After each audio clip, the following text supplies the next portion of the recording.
오늘 본문에는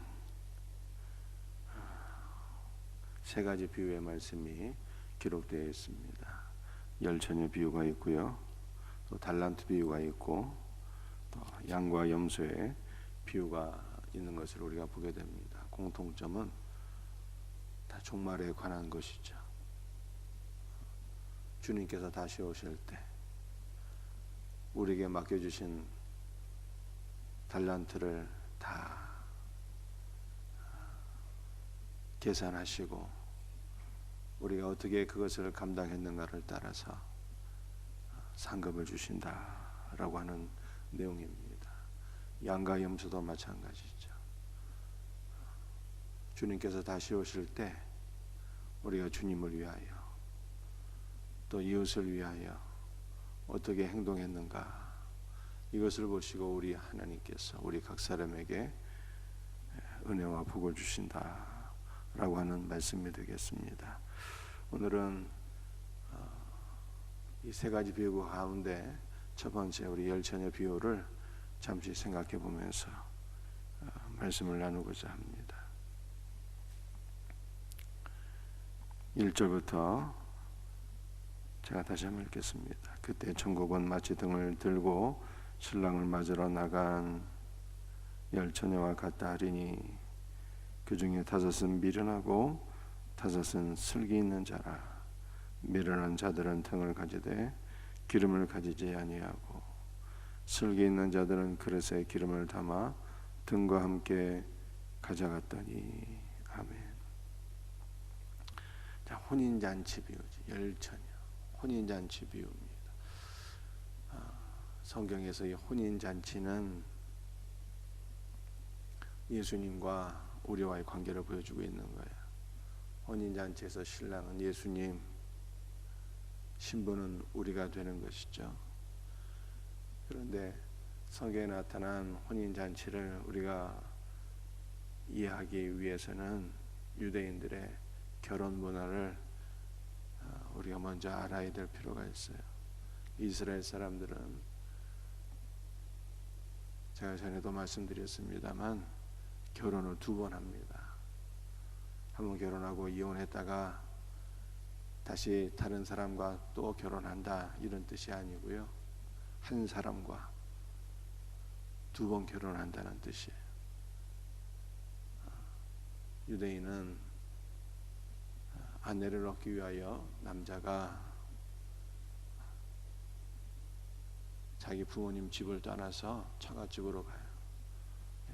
성경에 이렇게 말씀하고 있죠. 남자가 그 부모를 떠나서 아내와 합하여 둘이 한 몸을 이루지라 하신 말씀처럼 신랑이 부모님 집을 떠나서 처갓집으로 가서 혼인을 하게 됩니다. 그런데 신랑이 아내를 얻기 위해서는 신부가 지참금을 내는 것이 아니라 신랑이 지참금을 내야 되는 거예요. 그래서 야곱은 2 아내와 더불어 결혼을 하게 됐는데 레아와 라헬을 위해서 지참금을 지불하게 되죠. 2 아내 레아와 라헬을 얻기 위하여 지참금을 지불했는데 7년 도합 14년간 장인이자 외삼촌인 라반을 위해서 봉사하는 것이었습니다. 우리 예수님도 우리를 신부로 얻으시기 위하여 값을 지불하셨는데 그 값은 바로 예수 그리스도의 몸이에요.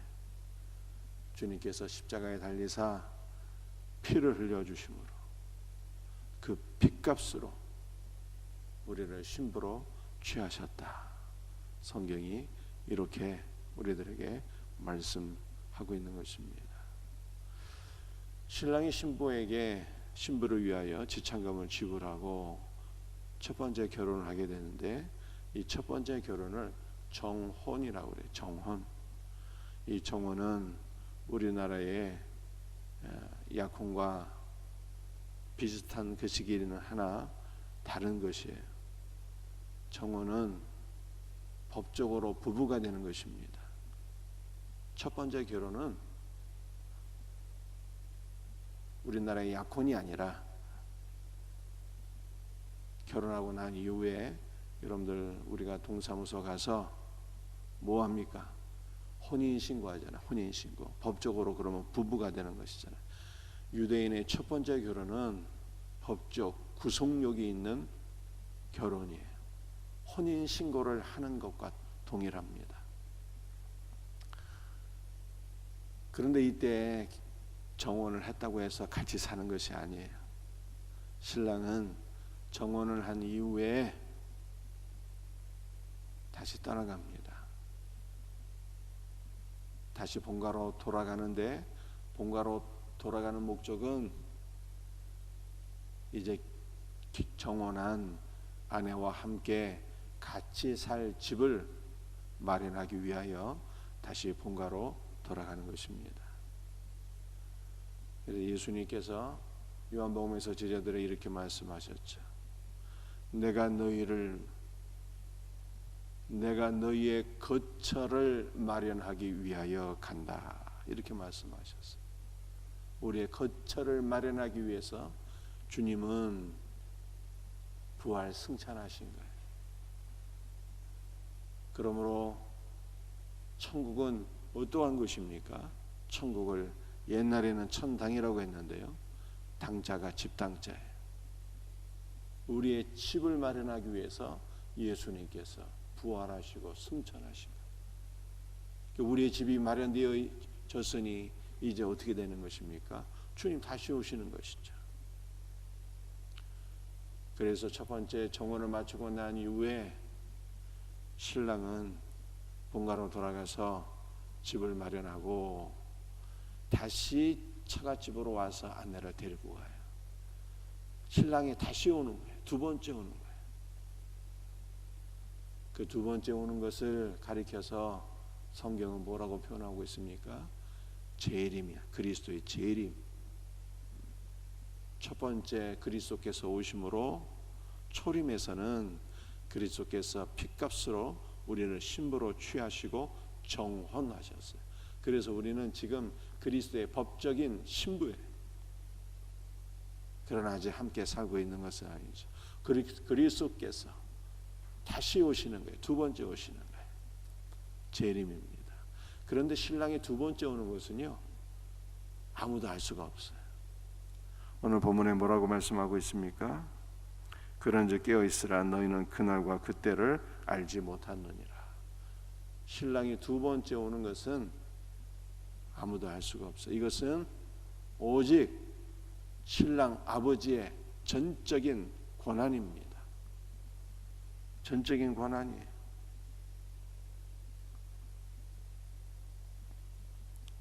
그러므로 주께서 말씀하시기를 그날과 그때는 오직 아버지만 아시느니라. 이렇게 말씀하셨어요. 아버지만 아시는 거예요.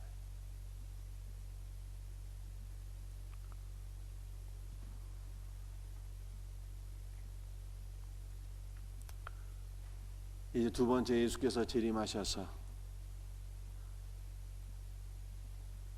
신부를 데리고 신랑이 마련한 거처로 가는 것이죠.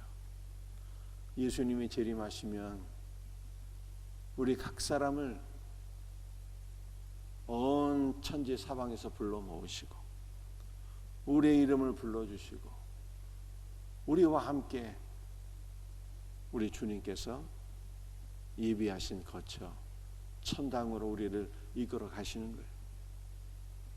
그러면 신랑이 마련한 그 거처에서 무엇이 있게 됩니까? 혼인잔치가 있게 돼요. 혼인잔치. 그리고 계시록 말씀을 보면 이것을 가리켜서 어린 양의 혼인 예식이라 이렇게 표현하고 있는 거예요. 어린 양의 혼인잔치가 일어나게 되는 것이죠. 어린 양의 혼인잔치를 통해서 우리는 신랑 대신 예수 그리스도와 영원히 함께 살고 그분의 품 안에 안기게 되고 그분과 함께 연합되게 되는데 이것이 바로 우리의 구원의 완성이에요. 구원의 완성. 신랑이신 예수께서 재림하셔서 우리를 데리고 천당으로 이끄시고 그곳에서 혼인 예식이 이루어지고 우리가 신랑이신 예수 그리스도와 함께 영원히 산다. 그분과 온전한 연합을 이루게 된다. 이것이 우리의 구원의 완성인 것입니다. 그래서 여러분들 첫 번째는 정혼이라 하고 두 번째 결혼이 뭐예요? 두 번째 결혼이 진짜 결혼인데 두 번째 결혼 신랑이 다시 와서 우리를 데리고 신랑이 거처로 가서 혼인 예식을 하고 함께 신랑과 신부가 온전한 연합을 이루어서 영원히 함께 하는 것, 이것이 두 번째 결혼이다. 성경이 이렇게 우리에게 말씀하고 있는 것입니다. 그래서 우리는 그리스도와 관련해서 첫 번째 결혼을 했으나 아직 두 번째 결혼을 하지 않은 그러한 상태였어요.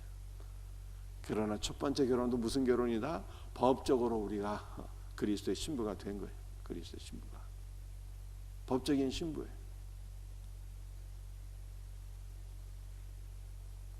이제 다시 오실 그리스도를 사모하면서 그리스도와 함께 혼인 예식에 참석하고 영원한 삶을 같이 누릴 수 있는, 그리스도 예수와 함께 영원한 연합을 이룰 수 있는 이 놀라운 은혜가 우리 모두에게 있기를 주 예수의 이름으로 축복합니다. 이제 오늘 본문 말씀을 간단히 말씀드려야 되겠어요. 열 처녀가 혼인 잔치에 참석하는 신랑의 들러리로 나서게 되는데 다섯은 슬기 있고 다섯은 미련하여서 이 미련한 다섯 처녀는 신랑이 더디움으로 말미암아 예비한 기름이 다 떨어져서 신랑을 맞이하지 못하고 슬기 있는 자들은 충분한 기름을 예비하여서 신랑을 맞이하게 되었다라고 하는 것이 오늘 본문 말씀이잖아요. 여러분들이 예비한 기름과 등은 무엇을 가리킬까요? 여러분들이 등이라고 하는 건 신랑을 맞이하기 위하여 열 처녀가 준비했던 등, 여러분들 이 등이라고 하는 것이 이 성전 안에는요 금촛대가 있었는데 그 금촛대와 동일한 단어예요. 이 금촛대는 성전 안에 있었던 금촛대는 그리스도의 죽음과 부활의 복음의 빛을 발하는 등대를 가리키는 것입니다. 여러분들 열처녀 신랑을 맞이하기 위해서는요 그리스도 예수의 죽으심과 부활을 밝히는 등이 있어야 되는 거예요. 근데 이 등에는 뭐가 있어야 되는 거예요? 등만 있으면 빛이 안 나가잖아요. 기름이 있어야 되는 거예요. 기름. 여러분들 성전 안에 금촛대에 불을 밝히기 위해서는요 올리브 기름을 넣어야 합니다. 올리브 기름을 넣을 때 이 금촛대가 영롱한 빛을 발하게 되는 것이죠. 그리스도의 부활의 광채를 발하게 되는 것입니다. 여러분들 그 기름은 무엇일까요? 기름은 성령의 기름 부으심을 의미하는 거예요. 이 성령의 기름 부으심은 기도를 통해서 얻게 되는 것입니다. 그러므로 우리는 다시 오실 신랑을 맞이하는 슬기로운 처녀가 되기 위하여 깨어서 기도하여 성령의 기름 부으심을 받아 그리스도의 죽으심과 부활의 복음의 광채를 비칠 수 있는 슬기로운 처녀가 되어야 한다라고 하는 것이 오늘 본문 말씀의 핵심 요지. 이 마지막 시대에 깨어 기도하여 성령의 기름 부으심을 받아 그리스도의 죽으심과 부활의 영광의 빛을 비춤으로 다시 오실 그리스도를 예비할 수 있는 복된 교회, 복된 성도들 다 될 수 있기를 주 예수의 이름으로 축복합니다. 기도하시겠어요?